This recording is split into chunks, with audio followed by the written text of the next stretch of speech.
एक एक करके करवा दीजिए, उससे हमारे लिए इजी हो जाएगा, क्योंकि हम कम से कम ये है कि निकल जाएंगे तो लाइव फ्रेम तमाम ऑफिस से कितना प्रेशर है हमारी नौकरी की वो चीज़ हो जाती है। 9 अगस्त को मुख्यमंत्री पुष्कर सिंह धामी से मिले आश्वासन के तहत आज देश के कई मीडिया कर्मी सुबह 6 बजे से आईटीबीपी के मैथिली कैंप में मौजूद थे।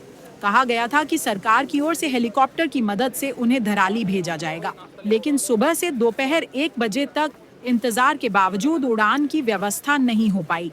पत्रकारों ने इस बारे में उत्तराखंड के पुलिस महानिदेशक दीपम सेठ से शिकायत की, जिन्होंने भरोसा दिलाया कि उन्हें जरूर भेजा जाएगा।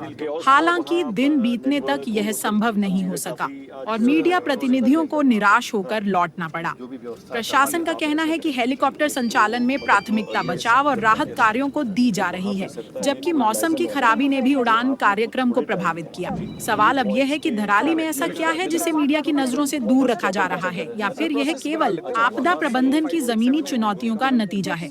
रिपोर्ट वकार अहमद, दिल्ली। से जहां ओवरऑल व्यू हो जाए और नीचे जो जाना चाहें विलेजर्स वगैरह से बात करके, और जो एनडीआरएफ एसडीआरएफ की टीम से किसी को बात करनी हो तो उनका एक कमांडर वहां हो जो एक्सप्लेन कर दे कि क्या क्या कर रहे हैं और जल्दी से। कल दोपहर बाद जो हवाई ऑपरेशंस थे वो थोड़ी देर के लिए ख़राब वेदर की वजह से जो रुके थे, बट आज ऑल्दो फोरकास्ट थी कि वेदर ठीक नहीं रहेगा, बट आज सुबह से हमें क्लियर विंडो मिली है और भारतीय वायुसेना और यूकाडा के चॉपर्स ने लगातार सॉर्टीज़ भरी हैं। इसमें जो वहाँ बाकी बचे हुए हरसिल में जो लोग थे उनको निकाल लिया गया है, जो बाहर से यात्री आए हुए हैं, और जितनी भी सप्लाईज़ थी, और सबसे इम्पोर्टेंट चिनूक से जो हमारे जनरेटर सेट्स हैवी पहुँचने थे, जो पावर बैकअप के लिए, कनेक्टिविटी के लिए, नेटवर्क रेस्टोरेशन के लिए बहुत ज़रूरी है।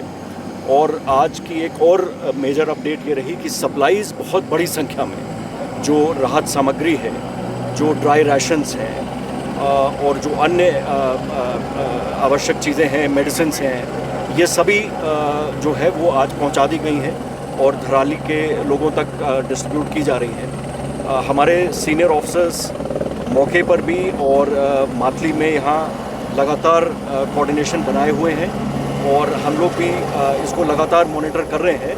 और जैसा कि एक अपेक्षा है कि आज दिन भर में बहुत हद तक जो एक प्राइमरी फर्स्ट फेज़ है रिलीफ एंड रेस्क्यू ऑपरेशंस का वो कंप्लीट हो जाएगा। इसके बाद जो सेकंड फेज़ स्टार्ट हो गया है कल से, वो है वहाँ पे सर्चिंग का। तो वो तमाम जो एजेंसीज़ ग्राउंड पे हैं वो आधुनिक जो उनके उपकरण हैं उनसे वो जो सर्च ऑपरेशंस हैं वहाँ वो जारी होगी। सर उम्मीद कर सकते हैं कि आंकड़ा सामने आ जाएगा अगर सर्च ऑपरेशन स्टार्ट होता है, कितने लोग मिसिंग हैं? जी हाँ, देखिए क्योंकि ये इतना सडन हुआ है कि वहाँ पर जो लोकल लोग थे उनकी संख्या पहले से आ गई है, जो आर्मी के लोग मिसिंग हैं या जो वहाँ लोकल लोग थे। बट जो बाहर के जो वहाँ पे लेबरर्स थे उनकी सूचियाँ कंपाइल हो रही हैं एसपी उत्तरकाशी और डीएम उत्तरकाशी की टीम्स, और प्लस जो वहाँ पे होटल्स या होम स्टे में, हालांकि बता रहे थे कि मोस्टली वहाँ बारिश की वजह से ज़्यादा नहीं था, कहीं कहीं पे कुछ स्टाफ रहा होगा।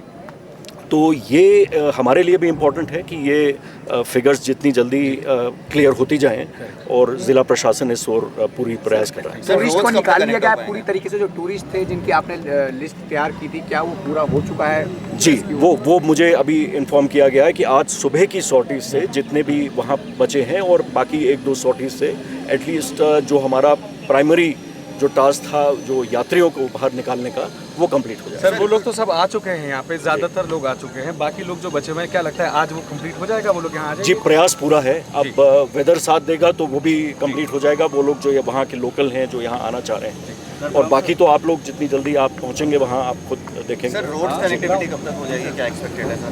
देखिए, ये एक कोई डेफिनेट टाइम फ्रेम देना इट इज़ डिफ़िकल्ट। उस पर भी बहुत ही एक मैसिव एफर्ट चल रहा है सारी एजेंसीज़ का, क्योंकि कई जगह ऐसे हैं जहां यातायात और रोड बाधित हुई है, और ख़ासकर अभी फोकस तो बेली ब्रिज का है, क्योंकि वो एक बहुत इम्पॉर्टेंट कनेक्टिविटी रहेगी जिससे कि हमें लास्ट माइल वहाँ पे हम पहुँच सकें रिलीफ और सप्लाईज़ के लिए और हैवी इक्विपमेंट वहाँ पहुँचाने के लिए। स्टूडियो वाले डिबेट करते हैं, हम ग्राउंड पे सच ढूंढते हैं। This is India first reports.